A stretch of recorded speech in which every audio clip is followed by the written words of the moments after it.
It's the Coach's Corner Show, brought to you by WJER Sports in partnership with Smartway Communications, Sugar Valley Meats, and Williams Floor Covering.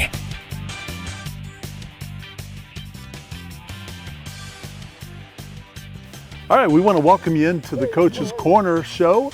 It is week number 7, and I'm Willie Grove, and along with Coach Dan Ifft of the Dover Tornadoes. And Coach, I don't know how you do it sometimes on the sideline.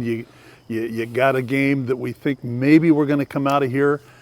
Canfield, a proven team. They had kids from last year's championship team back, and it seemed like those guys took over in the final drive. Take me through your thought process and what you were thinking on the sideline. Well, we were in a 5 under 2 deep zone, which we thought was pretty safe. That we had everything covered that way. And my thought process was that we're in those areas that he throws something, we should get a hand on it.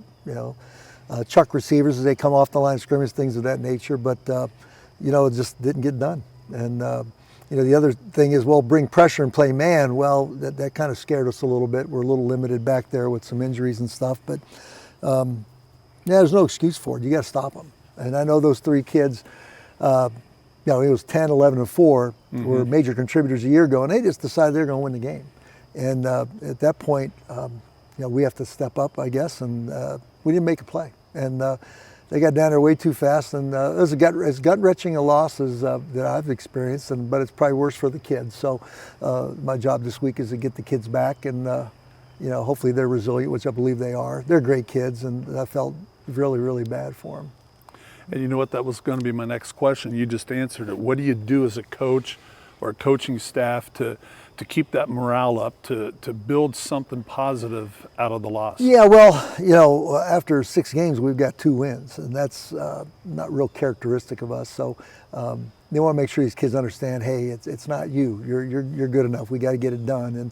And I kind of live by that old adage that if it's not getting done, you're either coaching it wrong or allowing it to happen. So, because I'm the adult in all this, they're kids, and I've been through 44 years of this. So you'd think I could get some things done, and so we're going to keep pushing towards that end. And I only know one way, and that's to keep going. And it doesn't matter who the competition is next. We just keep going, and one of these days something's going to pop for these kids. And my whole goal for this year is that they walk out here feeling real good about their season, as opposed to a little empty right now. Right. But they're great kids. They're resilient. They've stuck to the plan.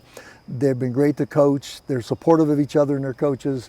We don't have any of that poison or anything going on. It's just, we've just been a little bit snake bitten that way, and maybe that's a little bit to our own fault. You know what, I've got the old adage, or heard it, that everything rises and falls on leadership.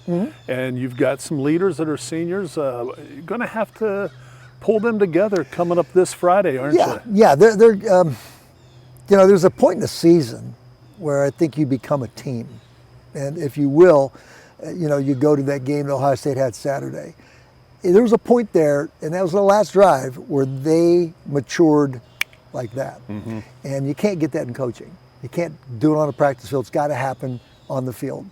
And we're due for one of those moments. We're due for that moment. I thought offensively at the end of the game there, that was one of those moments for us. We drove the length of the field. The only regret I have is that with about 2 minutes ago, I thought, okay, I need to milk this clock.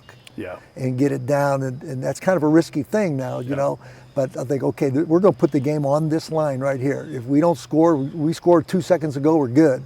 But I almost thought about that at that point, and then I thought, messing with not trying to score too early is kind of an insane thought.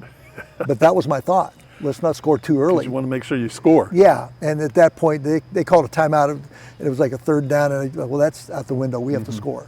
And so that was that. But yeah, I thought we hit that point, but that last drive just kind of took that sail away from us. So hopefully we show that maturity. But I've been waiting for that moment, and thus far it's eluded us. Columbus DeSales, what do you know about them, and what can we expect? I know they're pretty good. They play 11 guys one way and 11 guys the other way. Nobody goes 2 ways, and they've got some really good athletic kids and some big kids that can move a little bit. And we had some Donniebrooks with them last year. We owe them in that regard. They had 5 overtimes. We lost them both. They have a young man at quarterback's a pretty popular kid. I mean, he's a really good football player. He's a freshman, but he's really, for a freshman, he's beyond his years. And there's some things I see on film, and I go, well, Daddy's worked with him on that, because he has a presence about him. Knows when to get rid of it, knows where to throw it, knows when to run the ball.